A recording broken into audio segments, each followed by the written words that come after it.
आज ही Doubtnut app download करें। Doubtnut पर होगा अब आपके सभी मैथ्स, केमिस्ट्री, फिजिक्स और बायोलॉजी डाउट्स का सफाया। बस अपने क्वेश्चन की फोटो खींचो, उसे क्रॉप करो और तुरंत वीडियो सोल्यूशन पाओ। Download now. अब जो आपकी वीबीटी थ्योरी है उसने एक्सप्लेन किया कि जो आपका हीलियम मॉलिक्यूल है, हीलियम मॉलिक्यूल का मतलब है He2, ये क्यों फॉर्म नहीं होता है, इसका फॉर्म होने का रीज़न क्या है। देखिए, जो वीबीटी थ्योरी ने जो इसकी हीलियम की एक्सप्लेनेशन दी, ये उसने एक्सप्लेनेशन किसके बेसिस पे दी? एनर्जी के बेसिस पे। वीबीटी ने सबसे पहले एनर्जी को कंसिडर करते हुए कुछ स्टेटमेंट दी थी कि किस स्टेटमेंट में आपका कंपाउंड फॉर्म होगा और किस स्टेट में आपका कंपाउंड फॉर्म नहीं होगा। तो जब उसने हीलियम को कंसिडर किया तो सबसे पहले क्या कंसिडर किया? देखिए, इसने कंसिडर किया कि यहाँ पे आपके दो हीलियम के एटम्स हैं, ओके, जिसमें से एक है आपका HeA और एक है आपका HeB। अब आपको पता है कि आपका जो एक एटम होता है हीलियम का, इस एक एटम में एक न्यूक्लियाई होता है और एक आपका इलेक्ट्रॉन होता है, ठीक है। तो देन उसने बोला कि आपका जो हीलियम का एक एटम है इसमें एक न्यूक्लियाई है, तो आप स्टेप से बोल दीजिए जो ये आपका एक हीलियम है इसमें क्या क्या प्रेजेंट है। इसका एक न्यूक्लियाई प्रेजेंट है, एक इसका इलेक्ट्रॉन ए है और आपका एक और इलेक्ट्रॉन ए है। इसमें दोनों दो इलेक्ट्रॉन्स होते हैं आपके, क्योंकि हीलियम की इलेक्ट्रॉनिक कॉन्फ़िगरेशन क्या होती है आपकी 1s2, तो इसमें कितने इलेक्ट्रॉन्स हैं? 2 इलेक्ट्रॉन्स प्रेजेंट होते हैं, ठीक है। तो ये आपके 2 इलेक्ट्रॉन्स प्रेजेंट हो गए। देन सिमिलरली अगर मैं हीलियम बी जो एटम है इसकी बात करूंगी तो इसमें आपका एक इसका न्यूक्लियस प्रेजेंट है एंड 2 इसमें इलेक्ट्रॉन्स प्रेजेंट है। दोनों ही इलेक्ट्रॉन्स को मैंने सेम नाम दिया है आपके, ठीक है। अब हम देखेंगे कि जो आपका एटम है इनके न्यूक्लियस और इलेक्ट्रॉन के बीच में क्या फोर्सेस है, वो सब हमें चेक करेंगे। तो हीलियम में इनके ओल्ड फोर्सेस क्या थी, मतलब जब ये दोनों एटम्स आपके दूर दूर थे, एक दूसरे को बिल्कुल भी अप्रोच नहीं कर रहे थे, उस टाइम इनमें क्या फोर्स ऑफ अट्रैक्शन और फोर्स ऑफ रिपल्शन थी, हम उसकी बात नहीं करेंगे। हम बात कर रहे हैं कि जब आपके दोनों हीलियम एटम्स एक दूसरे को अप्रोच कर रहे हैं उस टाइम पे इनमें क्या रिपल्सिव फोर्सेस हैं और क्या अट्रैक्टिव फोर्सेस हैं, उसकी बात करते हैं हम लोग एक बार, ठीक है। तो देखिए, ये आपका हीलियम जो एटम है हम इसे इस टाइप से रिप्रेजेंट कर सकते हैं। ये उसका न्यूक्लियस हो गया जिसमें कि आपका 2 पॉजिटिव चार्ज है और इसको Na से रिप्रेजेंट किया।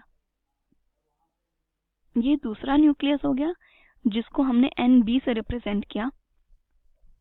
ये जो आपका हीलियम एटम A है इसके न्यूक्लियस के साथ 2 इलेक्ट्रॉन्स भी प्रेजेंट हैं, ठीक है। तो ये आपका हो जाएगा एक इलेक्ट्रॉन और यहाँ पे आ जाएगा आपका इसका दूसरा इलेक्ट्रॉन। सिमिलरली इस न्यूक्लियस के साथ भी आपके 2 इलेक्ट्रॉन्स प्रेजेंट हैं, ठीक है। तो ये आपका 2 हीलियम एटम्स हो गए A और B।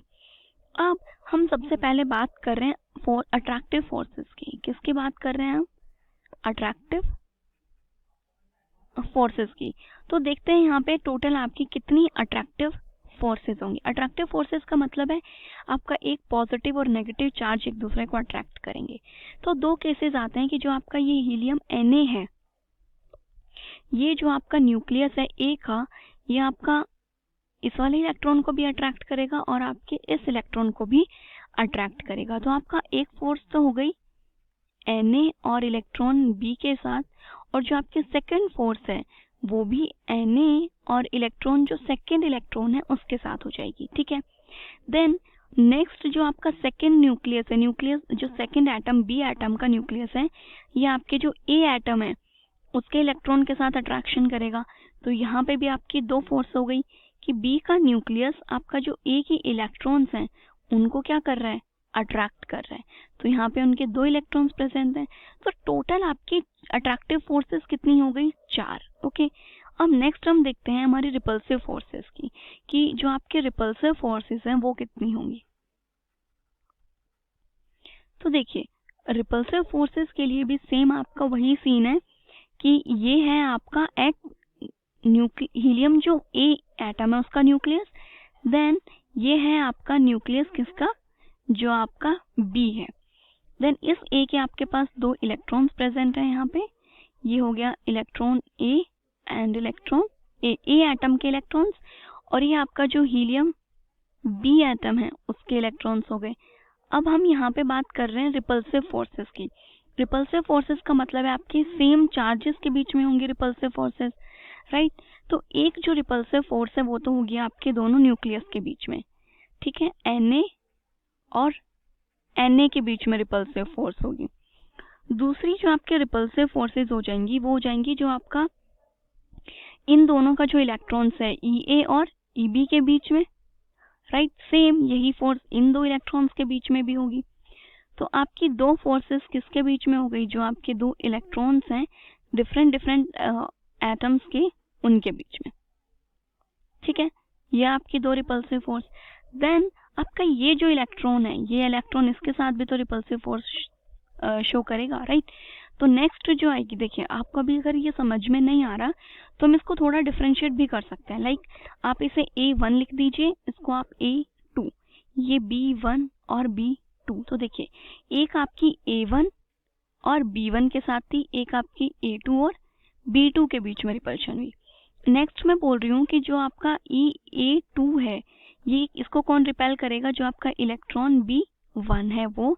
एंड नेक्स्ट ये दोनों इलेक्ट्रॉन्स भी तो एक दूसरे को रिपेल करेंगे कि जो आपका इलेक्ट्रॉन A1 है ये आपके इलेक्ट्रॉन B2 को रिपेल करेगा। अब देखिए कोई भी जो आपका पेयर है वो रिपीटेड नहीं है, सारे आपके डिफरेंट डिफरेंट पेयर्स हैं। तो यहाँ पे टोटल जो आपके रिपल्सिव फोर्सेस हैं वो कितनी है, 5 फोर्सेस हैं। अब देखिए यहाँ पे आपको इजीली समझ में आ रहा है कि जो आपके रिपल्सिव फोर्सेस हैं वो ज़्यादा हैं और अट्रैक्टिव फोर्सेस क्या हैं, कम है, राइट। तो आप यहाँ क्या लिखेंगे, repulsive forces are more than attractive forces, ठीक है। और अगर हमें पता है कि अगर रिपल्सिव फोर्स है, रिपल्सिव फोर्स का मतलब है कि ये जो आपके एटम्स हैं ये एक दूसरे को रिपेल कर रहे हैं और ये आपके स्टेबलाइज्ड नहीं हो पा रहे हैं। अब अगर आपके रिपल्सिव फोर्सेस डोमिनेट कर रही हैं तो मतलब यहाँ पे जो आपका सिस्टम है उसकी एनर्जी क्या हो रही है, इंक्रीज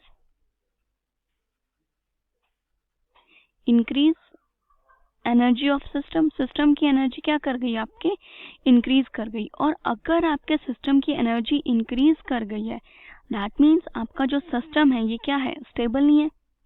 क्योंकि स्टेबल कब होता है, जब उसकी एनर्जी कम होती है। और अगर एनर्जी इंक्रीज कर गई है तो यहाँ पे जो आपका केमिकल बॉन्ड है वो भी पॉसिबल नहीं है, no chemical bond is possible.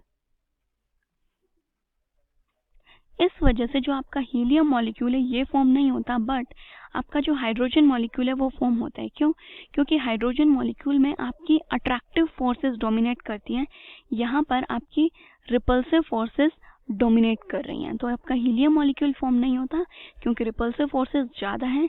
Hydrogen molecule form हो जाता है क्योंकि उसमें आपकी जो अट्रैक्टिव फोर्सेस हैं वो ज़्यादा होती हैं। ओके। क्लास 6 से 12 से लेके नीट, IIT, JEE मेंस और एडवांस के लेवल तक 10 मिलियन से ज्यादा स्टूडेंट्स का भरोसा। आज ही डाउनलोड करें डाउटनेट ऐप या व्हाट्सएप कीजिए अपने डाउट्स 8400 400 400 पर।